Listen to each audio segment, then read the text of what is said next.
Selamat malam untuk kita semua. Di sini saya akan menjelaskan materi manajemen rantai pasok.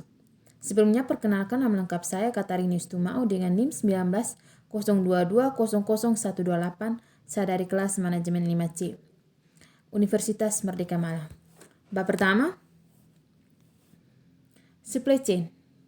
Supply chain adalah jaringan perusahaan-perusahaan yang secara bersama-sama bekerja untuk memproduksi dan menghantarkan suatu produk ke tangan pemakai akhir. Perusahaan-perusahaan tersebut yakni supplier, pabrik, distributor, toko atau retail, serta perusahaan pendukung seperti jasa logistik. Berikutnya,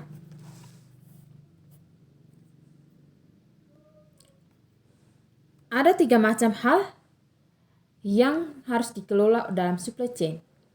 Yang pertama, aliran barang dari hulu ke hilir. Contohnya bahan baku yang dikirim dari supplier ke pabrik setelah produksi selesai dikirim ke distributor, pengecer, kemudian ke pemakai akhir. Kedua, aliran uang dan sejenisnya yang mengalir dari hilir ke hulu.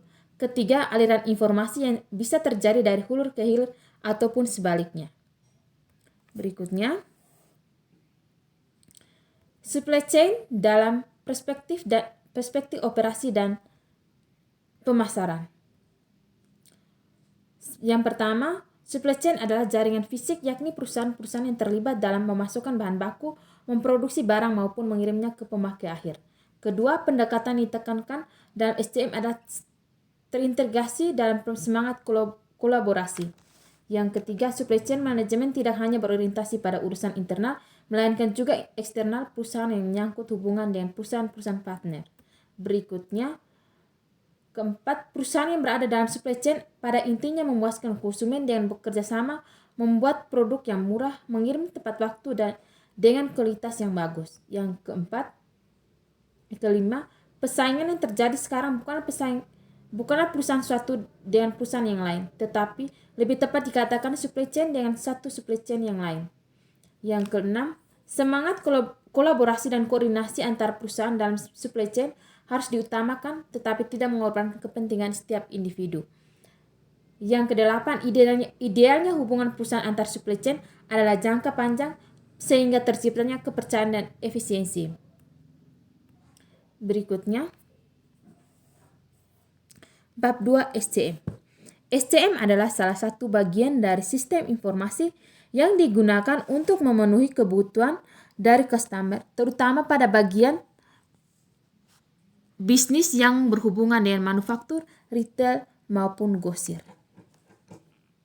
Apabila mengacu pada sebuah perusahaan manufaktur, kegiatan-kegiatan utama yang masuk dalam klasifikasi SCM adalah kegiatan merancang produk baru, kegiatan mendapatkan bahan baku, kegiatan merencanakan produksi dan persediaan.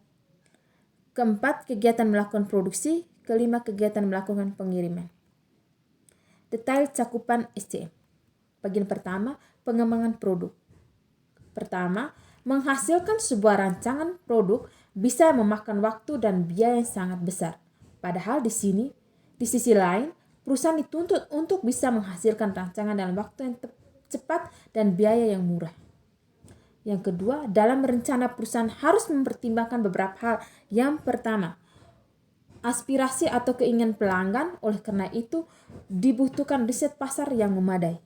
Yang kedua, produk yang dirancang harus mencerminkan ketersediaan dan sifat bahan baku. Berikutnya, ketiga, fasilitas produksi yang akan dimiliki atau dibangun, jadi aspek manufacturability perlu dipertimbangkan. Keempat, produk yang dirancang harus sedemikian rupa sehingga kegiatan pengirim mudah dilakukan dan tidak menimbulkan biaya-biaya persediaan yang berlebih di sepanjang supply chain. Kelima, aspek lingkungan dituntut rancangan yang ramah lingkungan dan mudah didaur ulang lagi. Bagian kedua, pembelian. Pertama, dituntut mempunyai keahlian bernegosiasi, memiliki kemampuan untuk menerjemahkan strategi perusahaan ke dalam sistem pemilihan dan evaluasi supplier. Yang kedua, tugas rutinnya adalah melakukan pembelian bahan baku, komponen, jasa, dan sebagainya. Yang ketiga, diharapkan dapat menciptakan kolaborasi jangka panjang dengan supplier-supplier relevan, melibatkan mereka dalam perancangan produk baru, mengevaluasi supplier risk, dan sebagainya. Bagian ketiga, perancangan dan pengendalian. Pertama, bagian ini bertugas untuk menciptakan koordinasi taktis maupun operasional sehingga kegiatan produksi, pengadaan material maupun pengiriman produk bisa dilakukan dengan efisiensi dan tepat waktu. Yang kedua, koordinasi yang dilakukan tidak hanya di internal tetapi dalam supply chain, misal menentukan beberapa banyak produk yang akan diproduksi, informasi tentang data penjualan terakhir di tingkat retail serta beberapa banyak stok produk yang masih ada mereka miliki adalah hal yang paling penting bagi pabrik. Berikutnya, bahan retail dengan perusahaan saling koordinasi untuk menentukan rencana produksi jangka menengah atau pendek. Berikutnya, bagian produksi. Pertama, banyak perusahaan melakukan outsourcing, yaitu memindahkan kegiatan produksi ke pihak subkontraktor, sementara perusahaan konsentrasi kegiatan menjadi core kompetensi mereka. Kedua, dalam kegiatan produksi, konsep line manufacturing yang mementingkan efisiensi, agile manufacturing yang menekankan pada fleksibilitas dan ketangkasan merespon perubahan adalah dua hal yang paling penting. Berikutnya, bagian ini bertugas secara fisik melakukan transformasi dari bahan baku, bahkan setengah jadi atau komponen menjadi produk jadi. Bagian distribusi atau pengiriman. Pertama, tugas dalam lingkup supply chain adalah mengirim produk tersebut agar sampai ke tangan pelanggan pada waktu dan tempat yang tepat. Dua aktivitas ini dapat dilakukan sendiri oleh perusahaan atau diserahkan ke perusahaan jasa transportasi. Berikutnya, dalam cakupan kegiatan distribusi, perusahaan harus merancang jaringan distribusi yang tepat dengan mempertimbangkan aspek biaya, aspek fleksibilitas, dan aspek kecepatan respon terhadap pelanggan.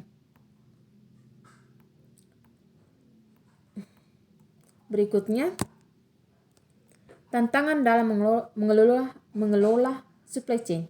Pertama, di sisi lain perusahaan menghendaki fleksibilitas yang tinggi dengan mengubah jumlah, spesifikasi maupun jadwal pengiriman bahan baku yang dipesan. Yang kedua, perusahaan juga menginginkan supplier menggunakan JIT, yaitu mengirimnya produk dalam waktu yang tepat dan kuantitas kecil-kecil. Ketiga, kompleksitas yang lain adalah dalam pembayaran, budaya, dan bahasa. Berikutnya, peran teknologi internet. Pertama, electronic procurement adalah salah satu model pengadaan yang mendukung hubungan jangka pendek adalah auto-niot, yaitu suatu aplikasi yang mendukung kegiatan lelang yang dilakukan secara elektronik. Pada model ini, pembeli bisa mengundang beberapa calon supplier untuk menawarkan harga atas produk dan spesifikasi dan jumlah tertentu dalam waktu yang telah ditentukan. Supplier dengan harga rendah yang akan dianggap sebagai pemenang. Proses yang ini dilakukan dengan media internet. Kedua, electronic fulfillment. Fulfillment adalah pemenuh pemesanan pelanggan. Menerima order dari pelanggan bisa melalui email atau website ordering. Mengelola transaksi, manajemen gudang yang meliputi pengendalian persediaan produk dan kegiatan administrasi gudang secara umum, komunikasi dengan pelanggan untuk memberikan informasi status pesanan, dukung teknis, dan sebagainya. Berikutnya, kegiatan referensi logistik yang berupa pengembalian produk ke bagian supply chain akhir pengembalian dari pelanggan. Berikutnya, bab 3. Bab 3 adalah distribution network design atau desain lokasi distribusi. Yang pertama, pentingnya lokasi. Salah satu keputusan yang paling penting yang dibuat oleh perusahaan adalah di mana akan menempatkan kegiatan operasional mereka, maka keputusan harus diambil selanjutnya oleh manajer operasional adalah strategi lokasi. Pilihan-pilihan yang ada dalam lokasi meliputi 1. Tidak pindah, tetapi meluaskan fasilitas yang ada. 2. Mempertahankan lokasi, yang sekarang selagi menambahkan fasilitas lain di tempat lain. Yang ketiga, menutup fasilitas yang ada dan pindah ke lokasi lain. Berikutnya, faktor-faktor yang mempengaruhi lokasi. Secara umum, perusahaan dalam melaksanakan strategi lokasi mempertimbangkan beberapa hal sebagai berikut. Pertama, produktivitas tenaga kerja. 2. Nilai tukar dan risiko mata uang. Ketiga, biaya. 4. Sikap. 5. Kedekatan dengan pasar. 6. Kedekatan dengan supplier. 7. Kedekatan dengan pesaing. Berikutnya, metode penentuan lokasi. Pertama, location factor rating adalah sebuah metode penentuan lokasi yang mementingkan adanya objektivitas dalam proses mengenali biaya yang sulit untuk dievaluasi. Faktor ini yang dipertimbangkan faktor baik dan kualitatif maupun kuantitatif dianalisis dengan secara mengkuantifikasi sebuah faktor. Langkah-langkah yang diperlukan yang dilakukan dalam location factor rating. Pertama, membuat daftar faktor yang berhubungan dengan yang sering disebut faktor kunci sukses. 2. Membuat pembobotan untuk setiap faktor yang telah ditetapkan pada langkah pertama, yang besar kecilnya tergantung signifikasinya bagi perusahaan. Yang kedua, buat skala penilaian untuk tiap faktor. Contoh 1-10 atau 1-100. 4. Menetapkan beberapa alternatif lokasi yang didominasi. Berikutnya, langkah-langkah diperlukan dilakukan dalam location factor rating. Berikutnya yang kelima, lanjutan dari langkah-langkah yang diperlukan dilakukan dalam location factor rating. Yang kelima itu, beri penilaian untuk setiap alternatif lokasi pada setiap faktor dengan menggunakan skala penilaian pada langkah ketiga. Keenam, analisis setiap faktor dengan mengalokasi bobot untuk setiap faktor dan penilaian dan jumlah hasilnya. 7. Berikan rekomendasi berdasarkan nilai poin maksimal sesuai hasil yang didapatkan pada langkah ke-6. Metode penentuan lokasi kedua. Center of Grafting Testing Equations merupakan sebuah teknik matematis yang digunakan untuk menentukan lokasi yang paling baik untuk satu titik distribusi tunggal yang melayani beberapa toko atau daerah.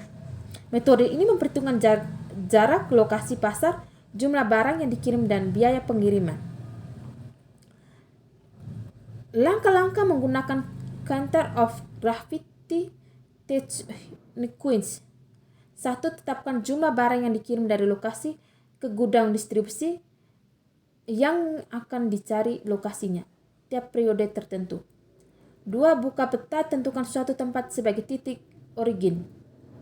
Tempat lokasi-lokasi pasar yang memiliki perusahaan pada suatu sistem koordinat dan titik origin sebagai dasar. 4. Tentukan koordinasi gudang distribusi dengan rumus koordinasi X pusat gravitasi.